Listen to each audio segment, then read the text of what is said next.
Takmer celý svet včera sledoval zábery lietadla, ktoré narazilo do newyorských mrakodrapov. Nám sa dnes podaril rozhovor so slovenského pilota, ktorý na podobnom Boeingu lieta. Po včerajšom náraze lietadiel do newyorských mrakodrapov sa podľa odborníkov uvoľnilo také množstvo energie, že jednotlivé poschodia sa doslova roztopili. V tej výške normálne, v tej výške sa drží 250 knotov rýchlosť maximálna, čo je zhruba okolo tých 400 km mohli dodržiavať. 400-450 km za hodinu. Pod tragédiu sa však podpísala aj hmotnosť lietadla.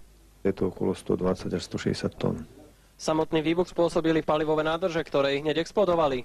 To boli vnútroštátne linky, takže zhruba mohli mať na 6 hodín letu paliva. Okolo tých 50 tón. Pilot Boeingu tiež vyjadril presvedčenie, že teroristi, ktorí lietadlo uniesli, museli byť profesionálni piloti s praxou. Lietadla tohto typu si totiž vyžadujú mimoriadne pilotné schopnosti.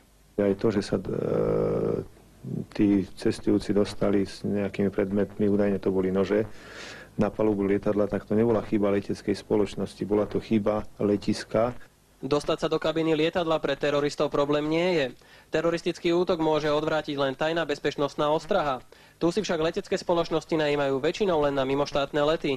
Keď by tá posádka vedela úmysel tých teroristov, že čo chcú robiť, tak asi by neotvorila a rozhodla sa ináč aj za cenu vlastných obetí, ale určite by toto neboli dovolili. Pre televíziu Markíza, Braňo Král.